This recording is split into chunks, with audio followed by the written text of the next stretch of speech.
لصاحب الارض والجمهور عن 12 انتداب، وبالتالي الاتجاه في وسط الميدان. هنا كرة ممتازة في اتجاه كريم القروش.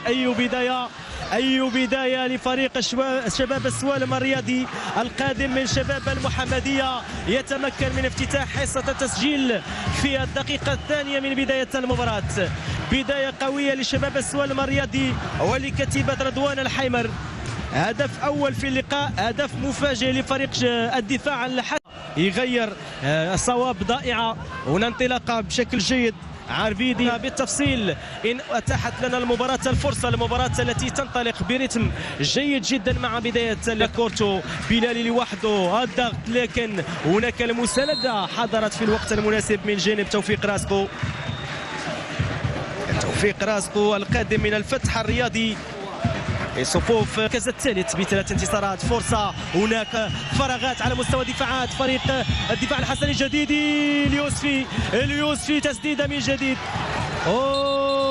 شباب السوالم أسر. هنا كرة كانت فيها محاولة وإمكانية، لكن حسن الدغمي في المكان المناسب. والثاني محمد صاحب 5 أهداف في الموسم الماضي، كان يبحث عن أولى أهداف هذا الموسم. تسديدة قوية، اليوسفي يقدم أداء جيد في هذه الدقائق. الهجمة لفريق الدفاع، الفرصة الواحدة 2 الإمكانية. صاد لم يتمكن من كورته بشكل جيد، وضاعت إمكانية هدف التعديل من خلال هذا المحاولة.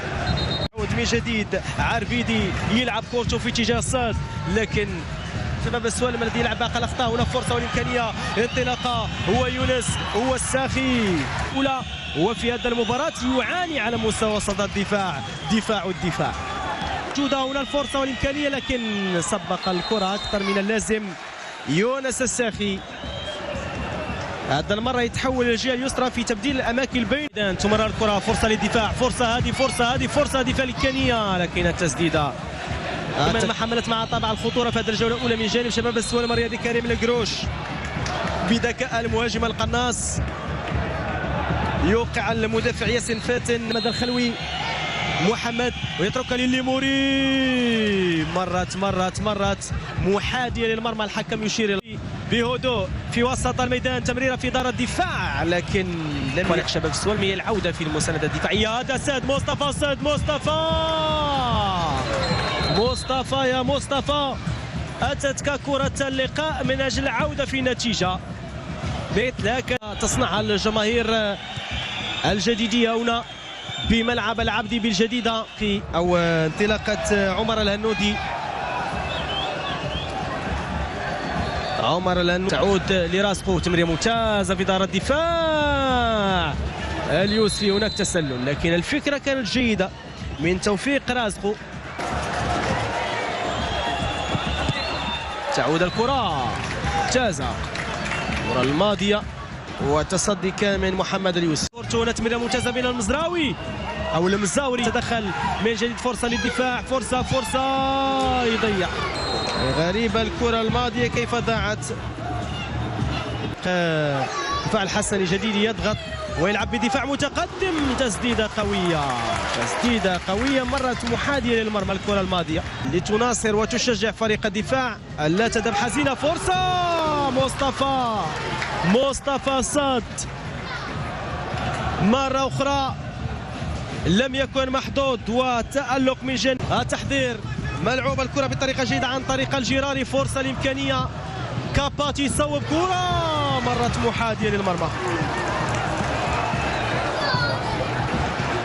التراجع للدفاع بهكذا الطريقة صعب أن يحافظ دائما على تقدمه في النتيجة بهكذا الطريقة. كانت مطالبة بركنية جاءت على حكم اللقاء نوفل نشيط.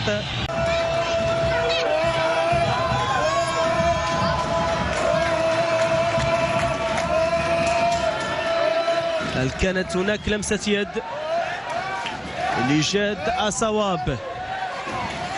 يراقب حكم اللقاء. ركلة جزاء لفريق الدفاع الحسني الجديد بقرار حكم اللقاء نوفل نشيط. هنا الانطلاقة، البحث عن التصوير.